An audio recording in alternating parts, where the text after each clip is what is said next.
Hello friends, मेरा नाम विक्रम श्रीवास्तव है और आपका हमारे YouTube channel my life math में बहुत बहुत स्वागत है। फ्रेंड्स, सीटेट की परीक्षा का हम सॉल्यूशन लेके आए हैं मैथमेटिक्स पार्ट का, जिसका ये पार्ट नंबर फर्स्ट है, जिसमें हम लोग 10 क्वेश्चंस कवर करेंगे। 8 दिसंबर 2019 को जो परीक्षा हुई थी सीटेट की, उसका ये फर्स्ट पार्ट है, जिसमें हम लोग 10 क्वेश्चंस को कवर करेंगे। पार्ट सेकंड और पार्ट थर्ड में भी 10-10 क्वेश्चंस को हम लोग कवर करेंगे, मतलब 3 पार्ट में, यानी कि 3 वीडियो में 1 साल का जो 8 दिसंबर को परीक्षा हुई थी उसका हम लोग सॉल्यूशन कवर करेंगे। इसी तरह से इसके और जो प्रीवियस ईयर के पेपर्स हुए हैं उनको भी हम लोग कवर करेंगे। तो अगर आप हमारे चैनल पर नए हैं तो आप हमारे चैनल को सब्सक्राइब कर लें और बेल आइकन के बटन को प्रेस कर लें, जिससे कि हमारे द्वारा वीडियो जो भी अपलोड की जाए उसका नोटिफिकेशन आप तक सर्वप्रथम पहुंच जाए। ये पहला क्वेश्चन है, लिखा है सुपर बाजार में सब्जियों की मूल्य सूची निम्नलिखित है। जो वस्तु है टमाटर, आलू, गाजर, लौकी, मिर्च और नींबू, इसकी जो मात्रा है, अगर टमाटर हम 1 किलो लेंगे तो उसका मूल्य रुपए में लिखा है कि अगर हम टमाटर 1 किलो लेंगे तो 40 रुपए का मिलेगा। आलू अगर हम 2 किलो खरीदेंगे तो 25 रुपए का मिलेगा। गाजर अगर हम 250 ग्राम लेंगे तो 20 रुपए का मिलेगा। लौकी 1 किलो लेंगे 10 रुपए की मिलेगी। मिर्च 100 ग्राम लेंगे तो 10 रुपए का मिलेगा और नींबू 4 पीस होंगी। तो जो ये क्वेश्चन इतना बड़ा सा दिखाई दे रहा है आपको, इस क्वेश्चन का सोल्यूशन बहुत ही आसान है। आपको सिर्फ वीडियो देखते जाना है, कितना आसान सा क्वेश्चन है। जो क्वेश्चन बहुत बड़े में लिखा हो आप समझ जाइए कि उससे आसान क्वेश्चन कोई नहीं है। क्या करना है, ये तो चार्ट दिया है कि अगर आप रेट पूछने जाएंगे तो वो बताएगा भैया 1 किलो हम टमाटर जो है 40 रुपए में दे रहे हैं। अब आपने क्या किया, एक संजय है, संजय ने आधा किलो टमाटर लिया। आधा किलो टमाटर लिया है तो 1 किलो टमाटर का मूल्य 40 रुपए। आधा किलो अगर लिया उन्होंने तो कितना रुपए देंगे, 20 रुपए। इसको आप व्यवहारिक तरीके से सोचिए कि अगर 1 किलो टमाटर का मूल्य 40 रुपए है, आधा किलो टमाटर उन्होंने खरीदा जो संजय है, तो कितना रुपए का हो जाएगा, 20 रुपए का हो जाएगा। 1 किलो आलू लिया है, अगर 2 किलो आलू अगर आप लेंगे तो 25 रुपए का मिलेगा। तो 1 किलो आलू कितने का लेंगे, 12.5 रुपए का लेंगे, यानी कि 12.5। जीरो लिखें या ना लिखें। इसके बाद क्या लिखा है, आधा किलो गाजर लिया है।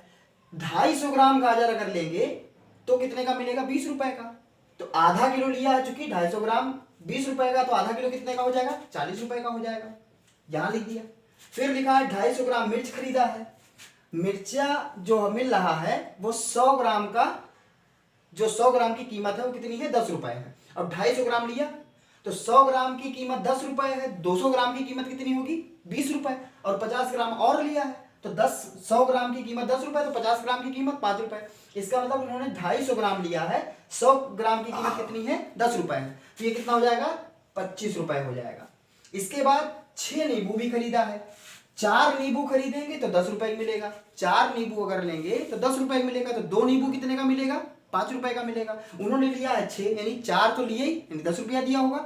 फिर 2 और लिया तो 5 रुपए और दिया। इसका मतलब टोटल उन्होंने 15 रुपए दिया इसके लिए। अब कह रहे हैं उसने बिल क्लर्क को काउंटर पर 200 रुपए का नोट दिया, उसे कितने रुपए वापस मिलेंगे, कितना रुपया वापस मिलेगा। तो टोटल कितना हुआ पहले, तो ये 50 पैसा तो अलग हो गया, 5 5 10 2 12, 1 हुआ तो 3 और 1 4 और 4 4 8, 2 10 और 1 11, यानी हो गया 112 रुपया 50 पैसा। उसका जो बना वो कितना बना, 112 रुपये 50 पैसे। और दिया कितने का नोट है, 200 रुपए का नोट। तो 200 रुपए में इसको घटा दें, बाकी उसको पैसा वापस मिल जाएगा। तो 200 में से अगर घटाएंगे, 200 रुपए में से घटाना कितना है, 112 रुपया 50 पैसा। जब घटाएंगे तो यहाँ पर 0 0 होगा, तो ये 50 पैसा वापस हो जाएगा। यहाँ 9 बचेगा, चूंकि हाथ कैरी लेना पड़ा होगा। तो 9 में से चला गया, कितना बचा, 7 बचा। यहाँ पे भी कितना था, 9 था, 9 में से 1 चला गया तो 8 बचा। यहाँ पे कुछ नहीं। इसका मतलब 87 रुपए 50 पैसे उसको वापस मिल जाएंगे। और ये चारों ऑप्शंस लिखे थे, इसका मतलब इसका 4th नंबर जो ऑप्शन होगा वो सही होगा। आइए हम लोग अब नेक्स्ट क्वेश्चन देखते हैं। फ्रेंड्स, क्वेश्चन नंबर 2 देखते हैं। लिखा है मैं एक 2 अंकों की संख्या हूं। सेकेंड पॉइंट दिया है कि दहाई के स्थान पर अंक और इकाई के स्थान पर अंक क्रमिक अभाज्य संख्याएं हैं। और थर्ड पॉइंट दिया है कि अंकों का योग 3 और 4 का गुणज है। तो इस टाइप के जितने भी क्वेश्चंस होते हैं उनको ऑप्शन से करना बहुत ज्यादा इजी होता है। इसके तीनों पॉइंट्स को हम लोग पढ़ेंगे, हर एक ऑप्शन के लिए जहां मिल जाएगा वही हमारा ऑप्शन सही हो जाएगा। क्या लिखा है, मैं एक 2 अंकों की संख्या हूं। ये पॉइंट तो तीनों के लिए सही है। 2 अंकों की संख्या ये भी है, ये भी है, ये भी है और ये भी है, इसके लिए तो कोई दिक्कत नहीं। दहाई के स्थान पर अंक और इकाई के स्थान पर अंक क्रमिक अभाज्य संख्याएं, मतलब क्रमागत अभाज्य संख्याएं हैं जो दहाई और इकाई पर लिखा है। तो 3 के जस्ट बाद अभाज्य संख्या कौन सी आती है? 5 आती है। ये तो सही है यहाँ तक। इसमें लिखा है 1 और 3, तो ये दोनों अभाज्य संख्याएं हैं। एक अभाज्य संख्या होती ही नहीं है, एक को हम लोग ना तो भाज्य मानते ना तो अभाज्य, तो ये ऑप्शन तो यहीं से डिस्कार्ड हो गया, ये तो हो ही नहीं सकता है। क्यों? ये अभाज्य संख्या 1 होती ही नहीं है, तो इसकी बात ही खत्म। ये दोनों क्रमागत, क्रमागत का मतलब 5 के जस्ट बाद अभाज्य संख्या कौन सी आती है? तो 5 के बाद 7 ही आती है, तो ये बात भी अभी सही है। और 2 और 3 ये भी अभाज्य संख्या है, इसके जस्ट बाद 3 ही अभाज्य संख्या आती है। तो सेकंड पॉइंट में ये वाला पॉइंट कट गया, इन 3 ऑप्शंस में सही हो सकता है। थर्ड लिखा है अंकों का योग 3 और 4 का गुणज है। तो अंकों का योग कितना हुआ? 5 और 3 8, इसमें 8 हुआ, वो 3 के पहाड़े में तो नहीं आता है, इसका मतलब ये तो नहीं हो सकता है। ये ऑप्शन कट गया, इसलिए कट गया क्योंकि जो भी इन दोनों अंकों का योग आएगा वो 3 के पहाड़े में भी आना चाहिए और 4 के भी पहाड़े में आना चाहिए। तो 5 और 3 4 के पहाड़े में तो आता है, लेकिन 3 के पहाड़े में नहीं आता है, इसका मतलब ये ऑप्शन क्या हुआ? गलत हो गया। 7 और 5 12, 12 3 के पहाड़े में भी आता है, यानी कि 3 का भी गुणज है और 4 का भी गुणज है, क्योंकि 4 के पहाड़े में भी 12 आता है, तो ये ऑप्शन यहां से सही हो गया। चौथा ऑप्शन, जब एक ऑप्शन सही हो गया तो चौथा ऑप्शन कोई सही हो ही नहीं सकता है।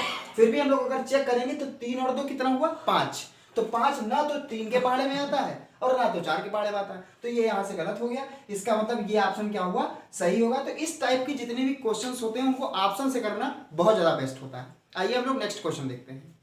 फ्रेंड्स क्वेश्चन नंबर 3 देखते हैं। क्वेश्चन नंबर 3 है कि आरोही क्रम के व्यवस्थित करने पर निम्न में से कौन सी संख्या तृतीय स्थान पर होगी? मतलब ये जो नंबर्स लिखे हैं इसको हमें आरोही क्रम में पहले लिखना है और आरोही क्रम में लिखने के बाद में थर्ड नंबर वाला जो नंबर लिखा होगा वही ऑप्शन बताना है कि इसमें थर्ड नंबर पे कौन सा नंबर लिखा जाएगा। तो आरोही क्रम में लिखने का मतलब हुआ सबसे छोटा, फिर उससे बड़ा, फिर उससे बड़ा। तो हम लोग करेंगे क्या? इसमें सबसे छोटा कौन सा है? 0.77, यहाँ तो 7 है, 7 है, 7 है, 7 है, ये सबसे छोटा तो यही हो गया। तो जब भी आपके पास इस तरह से कोई भी ऑप्शन आएगा तो आप एक नंबर पहले तो आप 5 नंबर जल्दी से लिख लें, फिर ये वाला नंबर आप काट दें कि ये वाला हमने लिख लिया, अब इनमें से सिलेक्ट करना है। तो यहाँ पे लिखा है 707 और यहाँ पे 7, देखो इसके फर्स्ट पोजीशन को आप पहले देखिए, फर्स्ट पोजीशन को, यहाँ पे 0 है, यहाँ 7 है, यहाँ 7 है, यहाँ 0 है, तो अब फर्स्ट में 2 0 0 मिल गए। ये तो नहीं हो सकता क्योंकि ये तो पहले ही 7 7 मिल गया, ये तो बड़ा ही हुआ 0 0। अब इसमें से और आगे बढ़े, आपको जब भी आरोही और अवरोही क्रम में फंसाएगा तो ये इसी टाइप के क्वेश्चंस को फंसाते हैं। इसमें आपको कंफ्यूजन ये होने लगती है ये वाला बड़ा कि ये वाला बड़ा, तो आपको सोचना कैसे है। जब भी ये 7 7 7 सब में मिल गया तो आप इसके पॉइंट के जस्ट बाद वाला नंबर देखिए, आप यहाँ 0 है, यहाँ 7 है, 7 है, 0 है, तो कौन सा सबसे छोटा है? 0 वाला। लेकिन इसमें दो लोग 0 वाले हैं, तो इसको पहले लिखेंगे, इसको पहले लिखें। तो इसके अगले नंबर को देखिए, यहाँ पे 7 है, यहाँ पे 0 है। अब ये इसमें कौन छोटा? ये वाला छोटा। तो इसका मतलब सेकंड नंबर पे कौन आ जाएगा? 7.007 आ गया। इसकी बात हो गई। अब इसके बाद ये नंबर देखिए आप, फिर अब वही काम करना है, 0 7 7, तो अब इसमें छोटा कौन मिला? ये वाला, तो इसका मतलब थर्ड नंबर पे तो ये आ जाएगा, तो 7.07 ये वाला हो गया। अब इन दो नंबर्स में मामला फंसा है, इसका ये पहला नंबर बराबर, दूसरा नंबर भी बराबर, तीसरा नंबर भी बराबर। अच्छा, जब इसमें लिखा ही नहीं है तो इसका मतलब ये 0 लिखा होगा, तो इसका मतलब ये 0 है और ये 7 है, तो कौन छोटा? ये वाला छोटा। क्योंकि हम छोटे से बड़ा चलते हैं तो पहले हमें छोटा नंबर सेलेक्ट करना होता है, तो इसके बाद हम लोग ये वाला नंबर सेलेक्ट कर लेंगे। आपको जो भी नंबर देखना है इसका मतलब ये हो जाएगा 7.70, और आगे हम 0 लिखें चाहे ना लिखें, नहीं लिखा तो नहीं लिखेंगे। इसके बाद ये वाला नंबर हो जाएगा। बस आपको करना ये है इतना सा। अब इसमें थर्ड नंबर वाला सिलेक्ट करना है, तो थर्ड नंबर पहला, दूसरा, तीसरा, ये वाला नंबर आपका सही हो जाएगा। इसका मतलब ये ऑप्शन जो है वो कौन सा सही हो जाएगा? इसका फर्स्ट वाला ऑप्शन सही होगा। आपको जब भी अवरोही या आरोही किसी भी क्रम में कन्वर्ट करना हो तो आपको अगर आरोही क्रम में करना है तो आप सिर्फ नंबरिंग चेक करते रहिए। किसी भी नंबर में आपको कह दिया जाए कि 7.7748 और यहाँ पे कह दिया जाए 7.7758, छोटा इसमें नंबर कौन सा है? तो ये बराबर नंबर है, ये बराबर है, ये बराबर है, लेकिन इन दोनों में ये छोटा है, इसका मतलब ये वाला नंबर छोटा हो गया। आपको इसी टाइप से चेक करना है, लिखते चले जाइए। आपका थर्ड नंबर ये वाला मिल गया और आपसे थर्ड नंबर पे ही पूछा गया कि तृतीय स्थान पर कौन सा है, इसका मतलब आपका नंबर फर्स्ट सही हो जाएगा। फ्रेंड्स क्वेश्चन नंबर 4 देखते हैं। लिखा है एक 5 अंकों की संख्या में दहाई के स्थान का अंक 8 होना चाहिए, इकाई के स्थान का अंक दहाई के स्थान के अंक का 1/4, हजार के स्थान का अंक 0, सवें स्थानांक इकाई के स्थान के अंक का दुगना और 10,000वें स्थानांक इकाई के स्थान का तिगुना है, संख्या क्या है। और ये 4 ऑप्शंस दिए हैं। तो इस टाइप के जो भी क्वेश्चंस होते हैं इनको करने का सबसे बेस्ट ऑप्शन यही होता है कि ऑप्शन को ही हम लोग लेके चलें और ऑप्शन में हम लोग सिलेक्ट करते चले जाएंगे कौन सा ऑप्शन सही है, कौन सा ऑप्शन वहीं से गलत हो जा रहा है। तो हम लोग पहली बात तो ये पढ़ते हैं कि 5 अंकों की संख्या, तो ये सारी संख्याएं 5 अंकों की हैं। अभी यहाँ तक तो सारे ऑप्शन सही हो रहे हैं। फिर लिखा है दहाई के स्थान का जो अंक है वो 8 है। तो दहाई का इधर से पढ़ते हैं, इकाई दहाई, तो ये तो दहाई का अंक 2 आ गया, जबकि ये क्या कह रहे हैं 8 होना चाहिए। तो इसका मतलब पहला ऑप्शन तो गलत हो गया। फिर यहाँ पे 8 है, ये अभी सही हो सकता है, यहाँ भी 8 है, ये भी सही हो सकता है। और फोर्थ वाले ऑप्शन में क्या लिखा है, यहाँ पे लिखा है 2, जबकि इकाई दहाई, दहाई का अंक कितना होना चाहिए 8 होना चाहिए। इसका मतलब ये भी ऑप्शन क्या हो गया, गलत हो गया। अब इन्हीं दोनों में से ऑप्शन सही हो सकते हैं। फिर लिखा है इकाई के स्थान का अंक दहाई के स्थान का अंक के 1/4 है। मतलब जो इकाई वाला है वो दहाई का 1/4 है। तो 8 का 1/4 भाग कितना होगा, 2 होगा। ये ऑप्शन अभी तक सही हो रहा है। और 8 का 1/4 भाग कितना होता है, 2 होता है। अभी तक दोनों ऑप्शन यहाँ तक सही हैं। फिर लिखा है 1000 के स्थान का अंक क्या होना चाहिए, 0 होना चाहिए। तो 1000 के स्थान का अंक यानी इकाई दहाई सैकड़ा हजार, ये तो 0 है। इसका मतलब यहाँ तक तो ये सही है ऑप्शन। लेकिन इकाई दहाई सैकड़ा हजार, यहाँ तो 4 लिखा है, जबकि इस क्वेश्चन के हिसाब से जो 1000 के स्थान पे जो अभी अंक लिखा है वो 0 होना चाहिए। तो ये ऑप्शन तो सही नहीं हो सकता। तो 3 ऑप्शन हमारे वैसे ही गलत हो गए। जब 3 ऑप्शन गलत हो गए, इसीलिए ये क्वेश्चन इतना लॉन्ग दिया है। हमारा काम यहीं से हो जा रहा है। यहाँ तक अगर हम लोग पढ़ लें तो इसके आगे पढ़ने की कोई आवश्यकता नहीं, क्योंकि 3 ऑप्शन तो यहीं से गलत हो रहे हैं। क्योंकि इसकी सारी कंडीशंस को जो फॉलो करता होगा वही ऑप्शन हमारा मान्य होगा। और इसमें 3 ऑप्शंस इसलिए गलत हो गए क्योंकि इसमें इकाई का दहाई का अंक 2 है, यहाँ 2 है, तो ये दोनों ऑप्शंस नहीं हो सकते हैं। और इसमें 1000 के स्थान पर 0 होना चाहिए, जो कि ये ऑप्शन 4 लिखा है। यही से आपको आगे पढ़ने की कोई आवश्यकता नहीं है। फिर भी सवे स्थान का जो अंक लिखा है वो इकाई के स्थान का दुगना होना चाहिए। तो सवे स्थान पर कौन सा लिखा है, 4, और इकाई का है 2। तो इकाई का दुगना करेंगे तो 2 का दुगना 4, इसका कंडीशन फॉलो करेगा। और 10,000वें स्थान का जो अंक है वो इकाई के स्थान का 3 गुना है। तो 10,000वें पोजीशन पे कौन सा लिखा है, 6 लिखा है। 6 जो है वो 2 का यानी कि इकाई का 3 गुना है। तो 2 का 3 गुना कितना होगा, 6 होगा। यानी कि ये सारे कंडीशंस को फॉलो कर रहा है। हालांकि 3 ऑप्शंस पहले ही गलत हो चुके थे, तो हमको ज्यादा मेहनत करने की कोई आवश्यकता नहीं थी। फिर भी समझाने के लिए हमने आपको बता दिया कि हाँ ये सारे कंडीशंस को फॉलो कर रहा है। इसका मतलब सेकंड वाला ऑप्शन सही होगा। फ्रेंड्स क्वेश्चन नंबर 5 देखते हैं। 3 ब्रांड ए, बी तथा सी के पेन क्रमशः 10, 12 और 24 पैकेटों में उपलब्ध हैं। यदि एक दुकानदार को तीनों प्रकार के पेन समान संख्या में खरीदने हैं तो उसके द्वारा खरीदे जाने वाले पैकेटों की न्यूनतम संख्या क्या होगी। और ये 4 ऑप्शंस दिए हुए हैं कि अब इसमें क्वेश्चन है क्या। क्वेश्चन ये है कि ए, बी और सी 3 टाइप के पेन हैं और ए जो है जो पैकेट है उसमें ए टाइप की 10, मतलब एक पैकेट में 10 पेन है। जो बी टाइप की पेन है उस एक पैकेट में कितने पेन है, 12 पेन है। और सी वाले में कितने हैं, 24 हैं टोटल। यानी कि सी टाइप की जो पेन है वो एक पैकेट में 24 है। इसको हमें करना है, तो इसको भी हम अगर ऑप्शन से ही देखना चाहें तो हम लोग कर सकते हैं। क्या, पहले ऑप्शन को देखें कि अगर हम लोग 10 पैकेट लेंगे, मान लीजिए अगर हम 10 पैकेट लेंगे और एक पैकेट में 10 है तो कितने हो जाएंगे, 100 हो जाएंगे। बी 5 पैकेट लेंगे, 12 पंचे 60, और हमें ऐसे हिसाब से लेना है, इतने पैकेट लेने हैं कि तीनों क्या हो जाए, बराबर संख्या में मिले। ए टाइप की जितनी भी पेन मिले उतने ही बी टाइप की मिले, उतने ही सी टाइप की मिले। तो अगर हम बी 5 लेंगे तो 12 पंचे 60 के पेन तो होंगी, यहाँ पर तो 100 पेन। तो इसका मतलब ऑप्शन ए गलत हो गया। ऑप्शन बी में आ जाए। ऑप्शन बी में अगर हम 12 पैकेट ए वाले खरीद लेंगे तो 12 दहम्मा 120 पेन मिल जाएगी। 10 पैकेट ले लेंगे इसके तो 12 दहम्मा 120, ये भी 120, अभी तक तो दोनों बराबर है। और सी 24 क्या लेंगे, 24 हमें 5 पैकेट लेना और एक पैकेट में 24 है, तो 24 पंचे 120। इसका मतलब अगर हम ये लेंगे तो ये भी ऑप्शन हमारा, ये ऑप्शन हमारा सही आ रहा है। तो इसको हम लोग फिलहाल देखते हैं कि हाँ ये सही है कि कुछ गलत है। थर्ड वाले ऑप्शन में आते हैं। ए अगर हम लेंगे कितने, 10 पैकेट, एक पैकेट में 10 होते हैं तो 10 दहम्मा 100 हो जाएगा और 12 बार हम 144 हो जाएगा, जो कि ऑप्शन गलत हो जाएगा क्योंकि हमें A type, B type, C type तीनों की पेन हमें बराबर संख्या में चाहिए। तो ऑप्शन सी भी गलत हो गया। और इसमें देखिए कितना, 5 दाम 50, 5 पैकेट लेंगे तो 50 पेन हमें ए टाइप की मिलेंगी और 12 बार 144, इसका मतलब ये तो हो जाएगा गलत। तो ऑप्शन फर्स्ट, थर्ड और फोर्थ वाला गलत हो जाएगा। इसका मतलब ऑप्शन नंबर सेकंड सही होगा। अगर हम ए टाइप की 12, बी टाइप की 10 और सी टाइप की 5 लेंगे तो अगर जितने भी पैकेट में हैं सबके, अगर हम इतने इतने पैकेट्स खरीद लेंगे तो सबके हमें ए बी और सी टाइप की जितनी भी पेनें हैं सब समान संख्या में हमें मिल जाएंगी। तो इसका ऑप्शन नंबर बी वाला सही होगा। फ्रेंड्स क्वेश्चन नंबर 6 देखते हैं। एक वर्ग की भुजा 4 सेंटीमीटर है, इसे काट कर 4 बराबर वर्ग में विभाजित किया गया है, प्रत्येक छोटे वर्ग का क्षेत्रफल क्या होगा। तो एक 4 सेंटीमीटर की भुजा हमने ले लिया, ये वर्ग बना दिया जिसकी प्रत्येक भुजा 4 सेंटीमीटर है और इसको 4 बराबर वर्ग में विभाजित किया गया है। तो 4 बराबर वर्ग का मतलब यही हो जाएगा। हमसे ये वाला क्षेत्रफल पूछ रहे हैं, इसका क्षेत्रफल कितना होगा इस वाले का। तो ये अगर 4 सेंटीमीटर का है, इसका आधा कितना हो जाएगा 2 सेंटीमीटर, इसका भी आधा कितना हो जाएगा 2 सेंटीमीटर। चूंकि ये टोटल 4 था, इसको हमने आधे से डिवाइड किया तो ये 2 हो गया और ये वर्ग है तो ये भी 2 होगा, ये भी 2 होगा। और वर्ग का क्षेत्रफल क्या होता है भुजा स्क्वायर। तो भुजा कितनी है 2, 2 का स्क्वायर कितना होगा 4, तो 4 सेंटीमीटर स्क्वायर इसका ऑप्शन सही हो जाएगा। फ्रेंड्स क्वेश्चन नंबर 7 देखते हैं।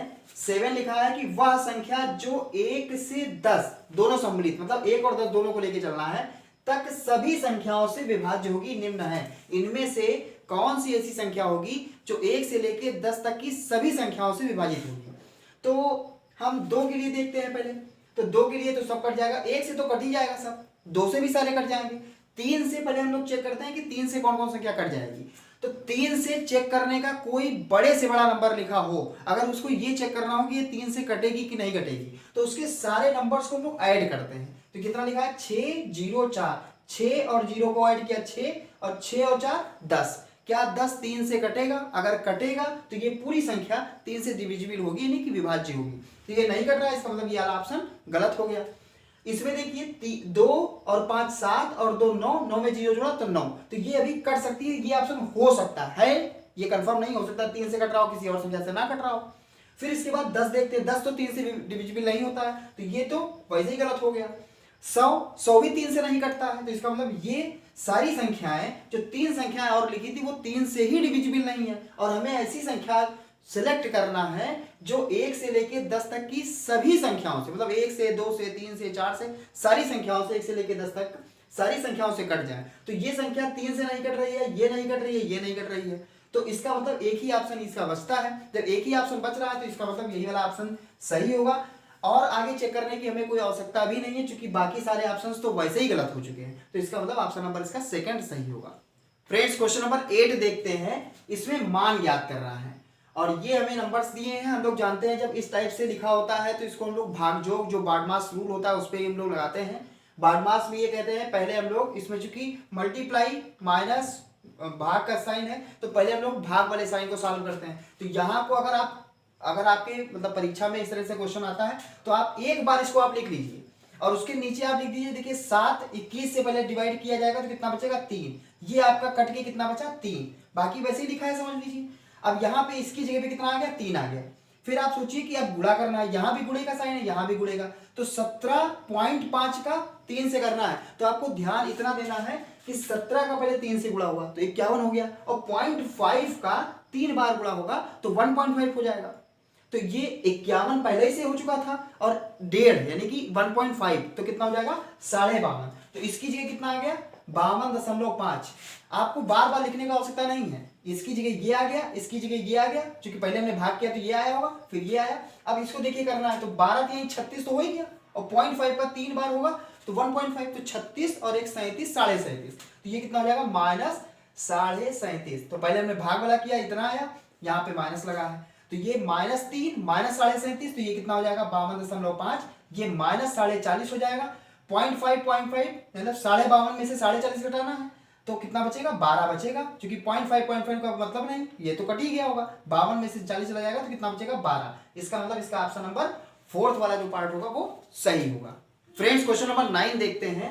इसमें लिखा है कि एक बाग के वृक्षों में नीम के वृक्षों की संख्या 1/6 भाग है, मतलब जितने नीम है टोटल बाग में 1/6 भाग नीम का है। आधे वृक्ष अशोक के हैं और शेष यूकेलिप्टस के हैं। यदि नीम के वृक्षों की संख्या 5 है तो बाग में यूकेलिप्टस के कितने वृक्ष हैं? ये 4 ऑप्शंस दिए हैं। तो अब हमें क्या दिया है, नीम के वृक्ष की संख्या हमें 5 दिया है, नीम के वृक्षों की संख्या 5 है, और नीम टोटल बाग में जितने भी पेड़ हैं वृक्ष हैं उसका 1/6 भाग है, यानी कि टोटल बाग में कितने होंगे एक छठवां भाग 5 है, तो टोटल कितना हो जाएगा? 30 वृक्ष हो जाएंगे टोटल। एक छठवां भाग कितना है? 5 है, तो टोटल कितना हो जाएगा? 30 हो जाएगा।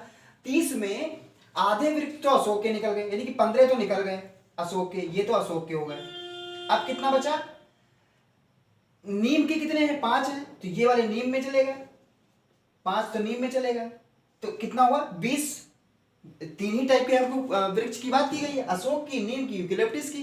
तो आधे भाग यानी टोटल बाग में इतने पेड़ हैं, जिनमें से अशोक के 15 यानी आधे हो गए, नीम के 5 साफ साफ दिया हुआ है, तो यूकेलिप्टस के शेष जो बचे वही यूकेलिप्टस के हो जाएंगे। तो 15 और 5 20, 30 में से 20 चलेगा तो कितना बचा?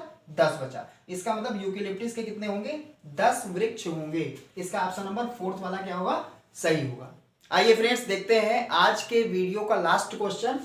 एक रेलगाड़ी दिल्ली से 29 अगस्त 2019 को 16:30 पर प्रस्थान करती है और अपने गंतव्य पर 31 अगस्त को 8:45 बजे पहुंचती है। इस यात्रा का कुल समय है। तो जब भी आपसे इस टाइप से कोई क्वेश्चन दिया जाए तो आपको यह सोचना है कि 29 अगस्त को चली थी, 16:30 यानी कि शाम को 4:30 पे चली थी, तो अगले दिन, अब ये 31 अगस्त को पहुंची है, तो 29 अगस्त से 30 अगस्त को शाम को जब 4:30 हुआ होगा तो कितने घंटे हो गए होंगे? 24 घंटे। फिर शाम को यानी कि 30 तारीख को शाम को 4:30 बजे 24 घंटे पूरे हुए। तो सुबह के यानी कि 31 तारीख की जो सुबह होगी 4:30 से सुबह के 4:30 बजे, तो कितना? 12 घंटा और बढ़ जाएगा। अब यानी कि 31 तारीख आ चुकी है, सुबह के 4:30 बज चुके हैं, अब इतना समय हो चुका है।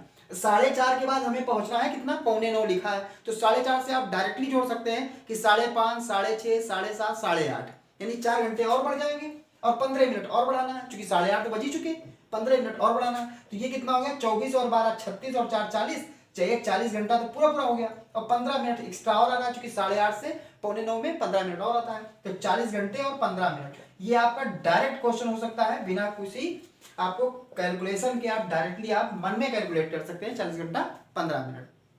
तो फ्रेंड्स कैसी रही हमारी वीडियो? कमेंट बॉक्स में जरूर लिखें। अगर वीडियो हमारी अच्छी लगी हो तो आप इसे लाइक कर दें और अपने दोस्तों को अधिक से अधिक शेयर करें। ये अभी सीटेट ये 8 दिसंबर 2019 की परीक्षा का जो 10 क्वेश्चन हमने बताया ये पार्ट फर्स्ट है। अभी इसके सेकंड और थर्ड पार्ट में जो शेष 20 क्वेश्चंस मैथमेटिक्स के हैं उसको हम कवर करेंगे। अगर आपने हमारे चैनल को सब्सक्राइब नहीं किया है तो चैनल को सब्सक्राइब कर लें और बेल आइकन के बटन को प्रेस कर लें, जिससे हम नेक्स्ट वीडियो जैसे ही अपलोड करें आप तक नोटिफिकेशन तुरंत पहुंच जाए। बहुत बहुत धन्यवाद।